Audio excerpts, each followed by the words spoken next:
Good morning to it's Monday. We got coffee. Good morning. Good morning to you. It's another week. It's a new month. It's another week. It's a new month. We are happy to be here to be able to talk to you guys, rejoice with you all, and fellowship with you all on YouTube. Welcome to my channel. Hi, if you're new here, shout out to all of my new subscribers. Thank you so much for being subscribed to the channel.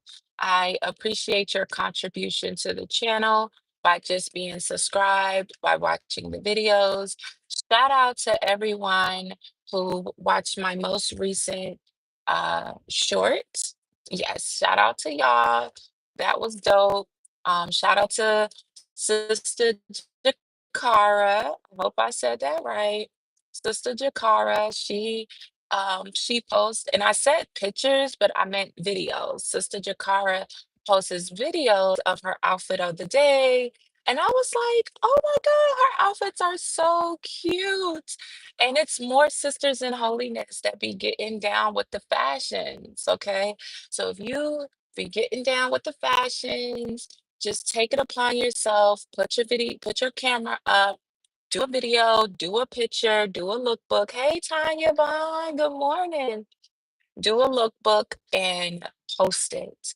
We need more encouragement for the women because if many of us just go by the bylaws, we would run ourselves raggedy, okay? But sometimes when people can put a visual to what is being said, then we could do something, we could do a little something with it. So anyway, welcome to my channel. I am Elvira Valdez if you're new, and this is EFP Media. Here we explore faith, wellness, personal growth, and journaling. And today we are going to be speaking on faith.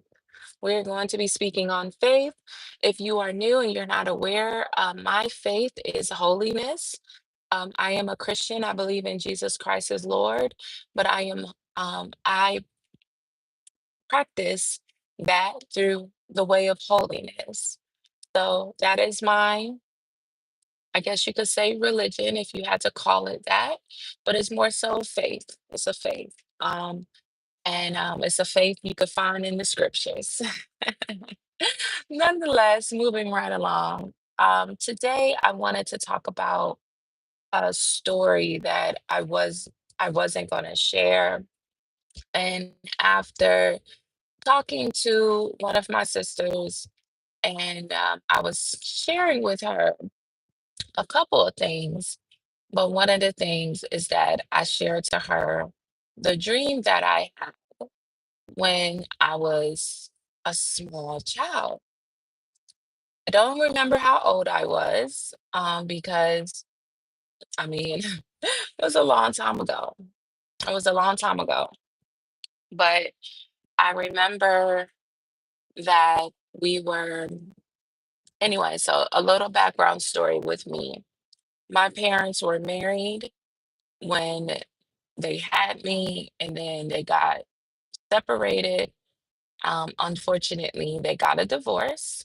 My parents are each other's first marriage, and I am their first child together.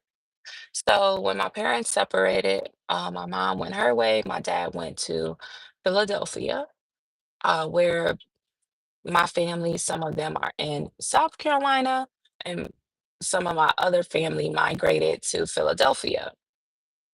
So I would spend my parents had joint custody, so I would spend some time my school year and certain holidays with my mother, and then I would spend my whole summer with my dad in Philly and certain holidays with him in Philly.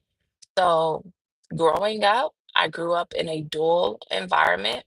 I grew up in the South in Durham, North Carolina, And then I grew up in the North in Philadelphia, Pennsylvania. While I would be with my dad in Philly, I would always be going to church. I don't remember the church. I know it was a Baptist church, but um, we would always go to church. And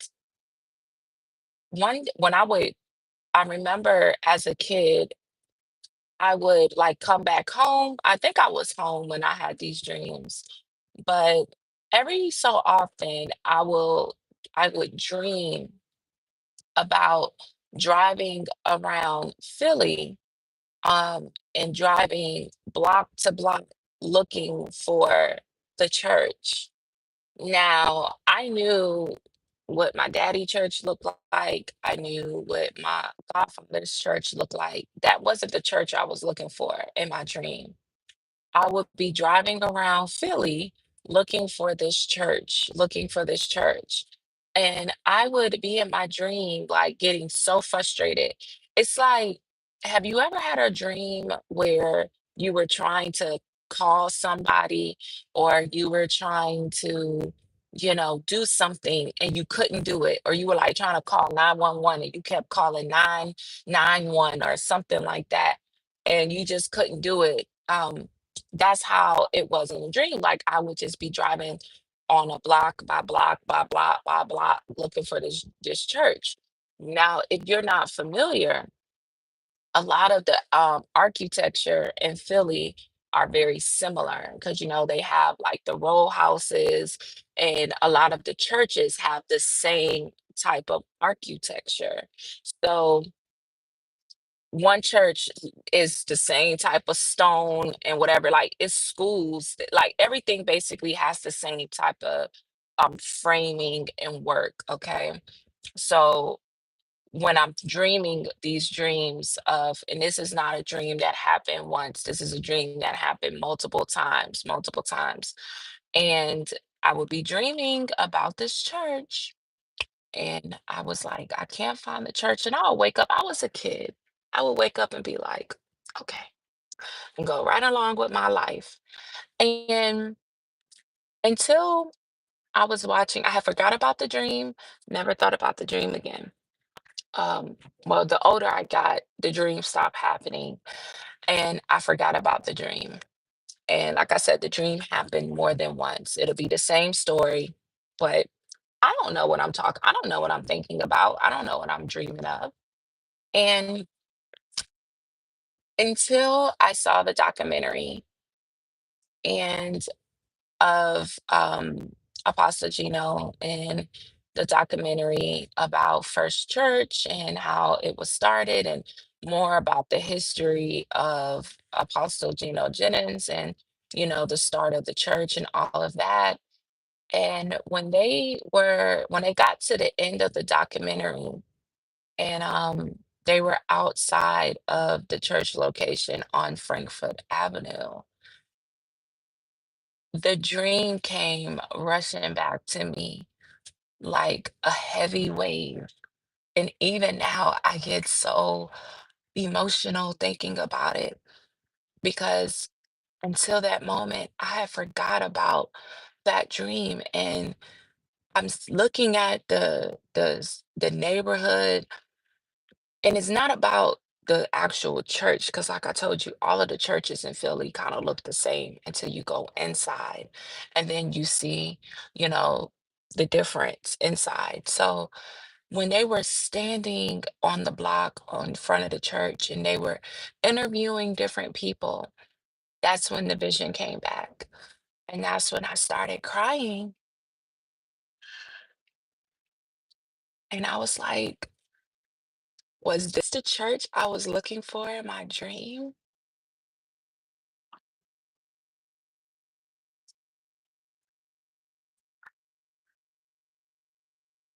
And I didn't know. I didn't know. Like I said, I was a kid. I didn't know what I was dreaming, you know? And I don't know. I don't know. And that's how I felt. And I cried. I paused the documentary and I just cried. And I cried and I just told the Lord, I said, Lord, thank you. You did not forget about me. Like you have been telling me, like you basically told me, you know, then, but I didn't understand it because I was a kid. It had not taken place. I did not know what I was talking about, what I was dreaming about, like none of that.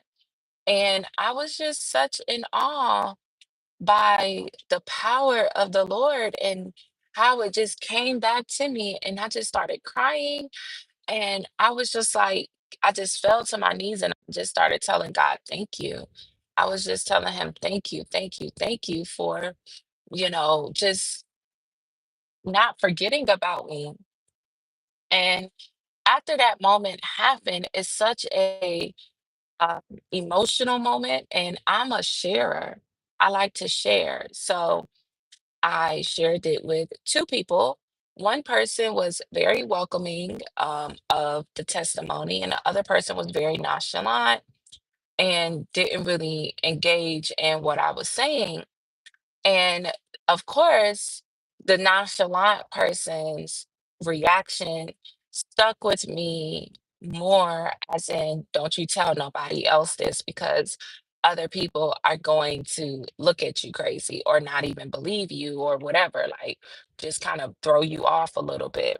And I was like, okay, I was just like, oh, well, this person really didn't have nothing to say. They didn't say, "Oh, it was nothing." It was nothing. It was like, "Oh, okay." And that bothered me because it made me doubt myself. It made me doubt myself. It made me doubt the situation. It made me doubt the vision that I had. I was like, and then it kind of put me in a place like, I know that there are false prophets and prophetess out there that bear false witness, that said the Lord has said and all of these things. And, I was like, I hope, I don't know what this person thought. I don't know if it was that they just was nonchalant, like, oh, whatever, they didn't believe me, because maybe they've never experienced something like that from the Lord, you know what I mean? So, um, and that's not the first time. I remember sharing that I was in church and I could, understand one of the ladies was speaking in tongues and I could understand. Mind you, this only happened once to me. This only happened once. And I don't know, I think I was baptized at the time. I think it was after I had been baptized, but I could kind of interpret what the lady was saying, but it never happened again. Okay. But it did happen that one time. So I had shared that with a person and they were just kind of like, once again, like nonchalant, nobody said anything. And it was like, okay, so after I shared my dream and I realized that, okay, this is the second time that I've shared a spiritual experience with them, and they kind of just was like nonchalant. So I was like, you know what? I'm not going to share anything that's spiritually inclined with these people because they don't respond, like they don't say anything. And it's not because like, I don't know, maybe it's me, but I'm like, it's no need. Like I can talk to myself if you're not gonna say anything, right? And it may be because they never experienced it, so they don't really know what to say. So of course that stuck with me more than the welcoming person, right?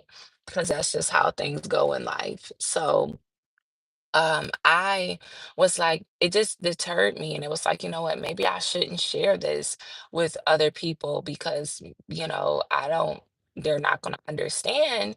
And they may not believe me. And then after I was talking to my sister yesterday and I told her about it, she was like, that is a beautiful testimony. And she was like, you should share it. And I was like, yeah, but, I just, I don't want to be doing too much or, people thinking that I'm bearing false witness and stuff. But only I am going to know the vision that God gave to me. Only I am going to know that. So I had no intentions of sharing this testimony with anyone, out of fear of, negative comments or negative thoughts and stuff, but it's okay if they come because they're gonna come. And now that now, mind you, when I did felt this, whenever the documentary felt came out, please keep in mind I am nowhere near. I was nowhere near where I am today. So when the documentary came out, I wasn't um as closely uh prayerful or anything like that like I am now. And I wanted to share that with y'all, and I want to leave y'all with some takeaways. Don't allow the doubt or the doubters deny you from what God has said to you. And though I know that there are false prophets, false prophetess that all play this role, know the difference between, hold on. Good morning. Good morning. Have a good day, legend.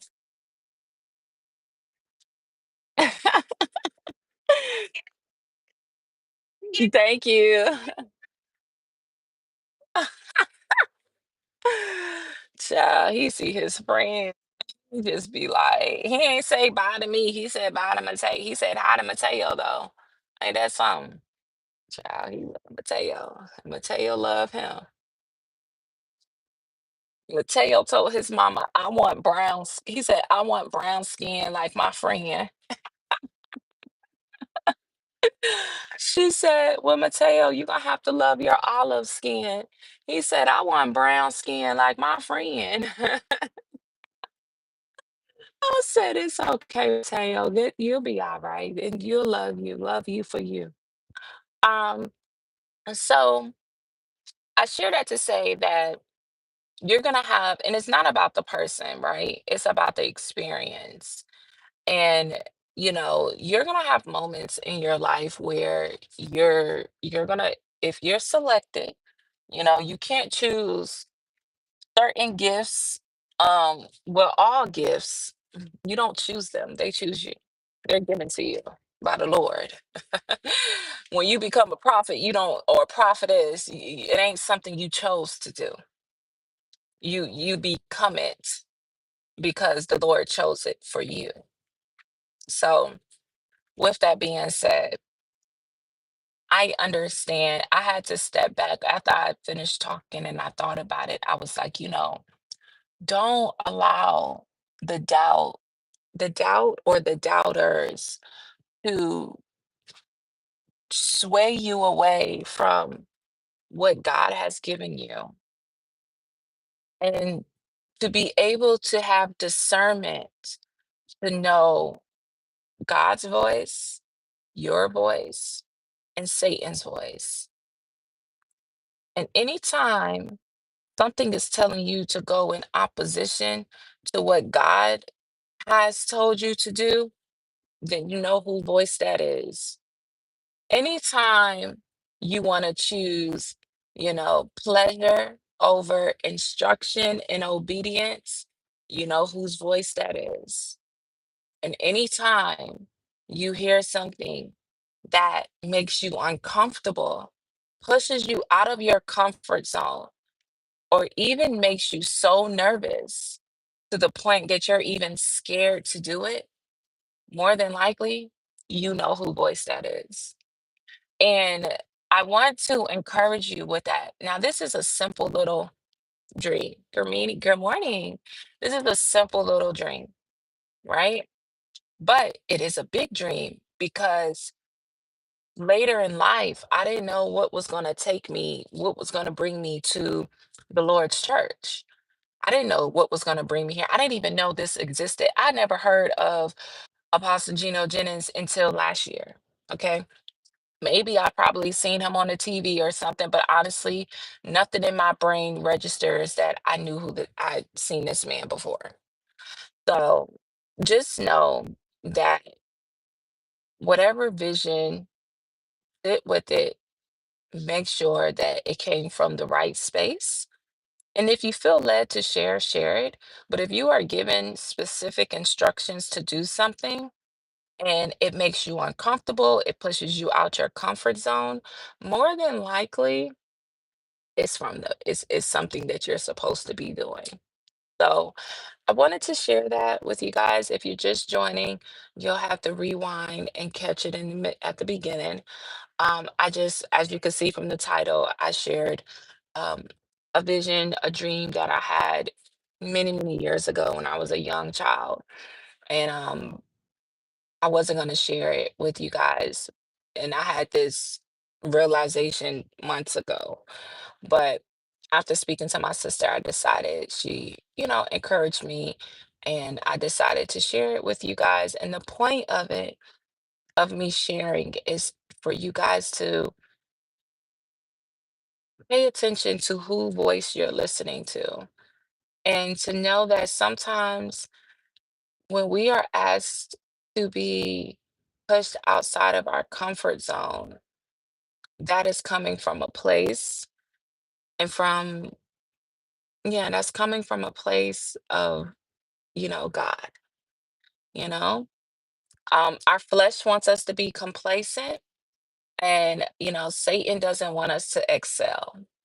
So when you are being instructed, or when you hear or see or are given instructions to elevate yourself, then more than likely that's exactly what you need to do, and don't go against it. All right? So that's all I got for you guys. Hey, good morning, AP. That's all I got for you guys. You can go back and watch it. It's a quick video, 21 minutes. Um, this may be the video for today, or I may come back later. So we'll see. My days of recording are leaning towards Monday, Wednesday, Friday, a Saturday every now and then. We'll keep you posted on that. But I love you all. I hope you all have a good rest of your day, and I will see you all on the next video. Bye.